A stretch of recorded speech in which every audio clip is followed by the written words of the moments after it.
There are almost 60,000 homeless people living on the streets of LA County. And more than 60% of them are believed to suffer from mental illness. Bill Malugin joining us with a months-long Fox 11 investigation you'll see on just one station. Bill? And guys, tonight we're embedding with the people whose job it is to actually do something about this serious problem. We're talking about an outreach team from LA County's Department of Mental Health. We're going with them to Skid Row as they make contact with the most severe mental health cases out there on the streets and vent their frustrations to us about what they call a broken system they say is leaving their hands tied. You can find the videos posted to social media from all over LA County. That's my property. Outbursts from the homeless. Many appearing to suffer from severe mental health issues. This man acting out in the middle of a busy street. Another appearing to barely be in control of himself. And this man approaching a young girl and knocking over her scooter, leaving her terrified. Fox 11 has been reporting on the issue for years. They just took a brick to my car. Violent attacks at the hands of the mentally ill, often completely unprovoked. And Skid Row is ground zero. We're bringing you along, up close and personal, as we shine a light on just how bad the mental health issue has become on Skid Row streets and elsewhere all over LA County. And now, county leaders are sitting down with Fox 11 to say something has to change. It is frightening to see what we're doing by doing nothing. Almost anywhere you go within Los Angeles County, the estimated 58,000 homeless are not hard to find. But within our neighbors on the streets lies one population nobody seems to know what to do with. Severely mentally ill transients, often seen having conversations with themselves, speaking to nobody, or having random outbursts. Fox 11 filmed these videos all over LA County, but nowhere is the problem worse than the infamous Skid Row.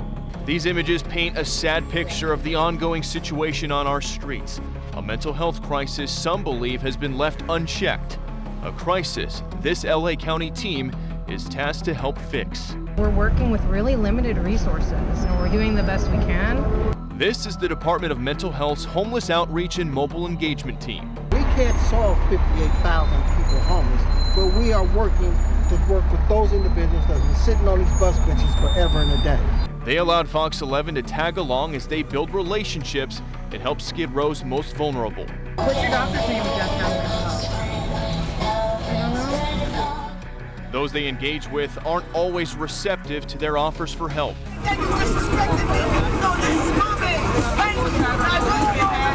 But the team says one woman in particular shows just how broken this system is. You're not on my motorcycle, T. Her name is Monica Draper, a violent transient who has lived on the streets for at least 2 years, always refusing treatment every time the team checks on her.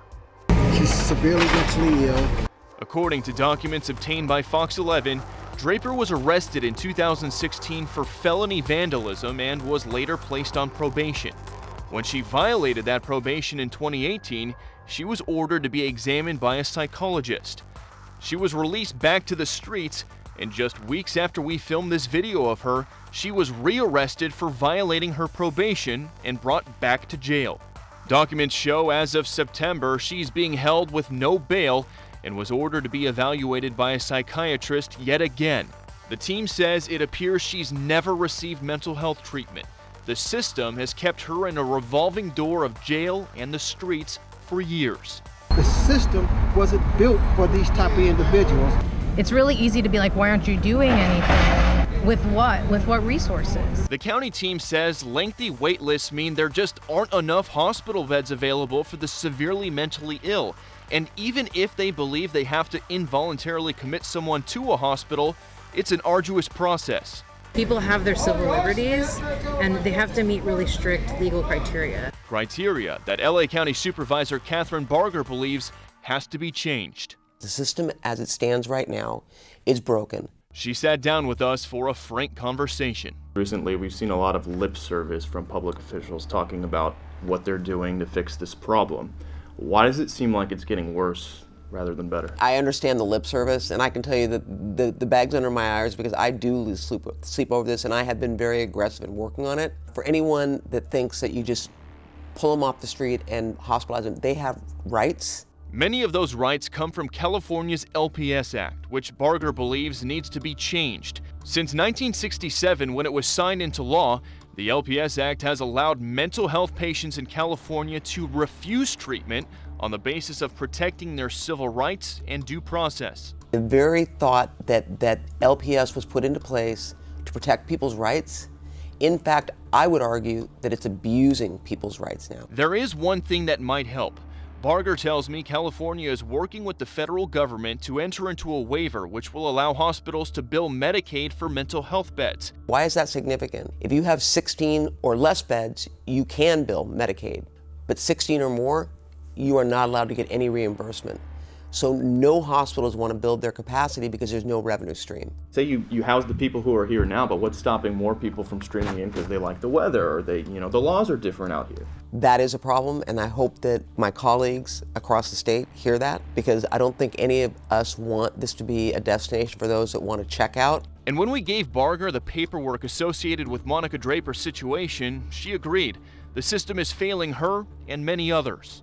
We need to look at cases like this and see how we can plug that hole, because service resistant, more aggressive, and a danger to the public. As for the county outreach team, they'll continue doing work that does change lives for the better. We're gonna finish some paperwork, and I'm gonna come back and have you sign some stuff.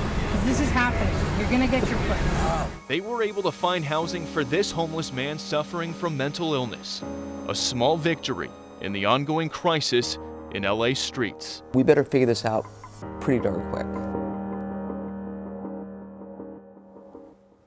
And there is some good news. More help might soon be on the way. Supervisor Barger tells me LA County is currently in the process of building several recuperative care centers. Basically, these are urgent care facilities specifically for mental health patients. That's where first responders can bring these mental patients in, and beds will in fact be available. Such a problem. Wow. We know that the Supreme Court has been looking into the idea of potentially whether police can arrest homeless people for living on the streets. You bring up this LPS Act. Where is that at right now? And could there be any changes on that? There could be, because right now the state of California is auditing the LPS Act. They want to see what changes could potentially be made, because this is such a big issue here, not only in Los Angeles, but obviously up in San Francisco. Now, typically the way it stands right now is under LPS, someone can be put on what's known as a 5150 hold. That's where they're involuntarily taken by authorities to a psychological center if they're deemed gravely disabled. The problem is, under LPS, all 58 counties here in California have different interpretations of what gravely disabled means. Typically, most believe it means you can't provide food, clothing, or shelter for yourself, but that's what people are going to have to figure out at the state level. So. And Bill, we know people are living on the streets like that. They're also dying on the streets. Absolutely. Thank you so much for your report. All right.